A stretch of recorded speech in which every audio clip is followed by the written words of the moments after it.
वहां उसके आसपास एक छोटा सा घेरा खाली हो गया है। वह उसके मध्य में खड़ी है। वह एक स्वप्न में आ रही थी, एक स्वप्न में झुकी थी, अब एक स्वप्न में खड़ी है। एक मरा हुआ स्वप्न उसकी बाह में लटक रहा है, मरा हुआ किंतु रक्तरंजित, अभी गर्म। और उसकी दूसरी बाह उसके सिर पर धरी हुई है, मानो सिर पर कह रही हो, ठहर, अभी यहीं रह। कहीं से उसी व्यक्ति की कर्कश हंसी सुन पड़ती है, पर सहमी हुई भीड़ में कोई नहीं है जो इस समय भी उसे चुप करा दे।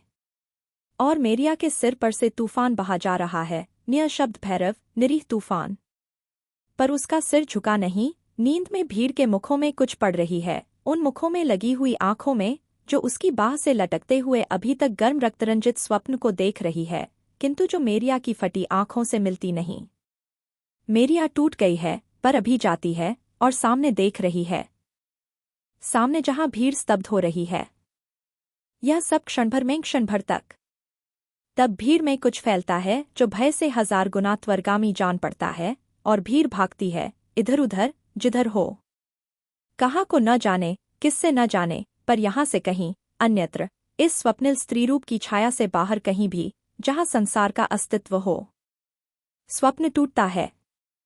मेरिया उस भगदड़ में देखती है, एक भूखा, लंगड़ा, अधनंगा शरीर, एक प्यासा, थका हुआ, व्यथित मुख जो उसके देखते देखते क्षणभर में ही अत्यंत आह्लाद और अत्यंत पीड़ा में चमक उठता है, और खो जाता है। मेरिया एक हाथ से कार्मेन को उठाए है, उसका दूसरा हाथ आगे बढ़ता है, मानो सहारे के लिए। ओंठ कुछ उठकर खुलते हैं, मानो पुकार के लिए, और मिगेल के लड़खड़ाकर गिरे हुए शरीर को रौंदती हुई भीड़ चली जाती है, चली जाती है, चली जाती है। इसका भी अंत होगा। सभी कुछ का अंत होगा। और नरी चीजें होंगी जो इससे विभिन्न होंगी। अच्छी हों, बुरी हों, ऐसी तो नहीं होगी। वह देश के अमर शहीदों में से होगी या अपमानित परित्यक्त वेश्या, सब एक ही बात है, ऐसे तो नहीं होगी, ऐसे खड़ी तो नहीं रहेगी जैसे अब खड़ी है। एक हाथ से कार्मेन का शव लटक रहा है, और दूसरा मानो सहारे के लिए आगे बढ़ा है, शरीर और मुंह एक दर्प से उठा है, जो टूटता भी नहीं, आंखें एक भावातिरेक को लेकर भरी हुई हैं, और यह चित्र मानो शब्दहीन, जीवहीन, अत्यंत श्वेत पत्थर का खिंचा हुआ उस जनहीन मैदान में खड़ा है।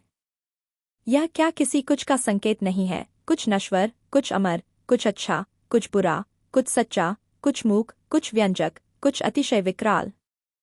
एक हाथ पर मरे हुए प्रेम का बोझ लिए, दूसरे हाथ से किसी चिरविस्मृति मृत प्रेम को भीड़ में से बुलाती हुई, आंखों से भव को फाड़ती हुई, एक संदेशवाहिनी पीड़ा।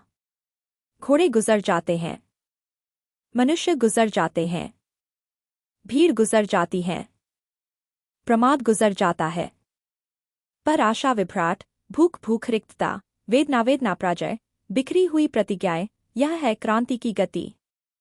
प्रलयलहरी क्यूबा में जैसे वह अन्यत्र गुजरी है, वैसे वह सर्वत्र गुजरेगी। विद्रोह। किंतु कोई जानता नहीं, कोई देखता नहीं, कोई सुनता नहीं, कोई समझता नहीं। मेरिया की अनछिप आंखें, कैसांड्रा का अभिशाप। कैसांड्रा एपोलो के वरदान से कैसांड्रा को भवितव्यदर्शिता प्राप्त हुई थी, किंतु उसकी प्रणयभिक्षा को ठुकराने पर एपोलो ने उसे शाप दिया कि उसकी भविष्यवाणी पर कोई विश्वास नहीं करेगा। ट्रॉय के युद्ध के समय और उसके बाद एगामेम्नन की स्त्री बनकर भावी घोर दुर्घटनाओं को देखकर वह चेतावनी देती रही, किंतु ट्रॉय वालों ने उसे पागल समझकर बंद कर रखा और एगामेम्नन ने भी उसकी उपेक्षा की। कैसांड्रा का अभिशाप यही है कि वह भविष्य देखेगी और कहेगी, किंतु कोई उसका विश्वास नहीं करेगा। लेखक। मुल्तान जेल, दिसंबर 1933।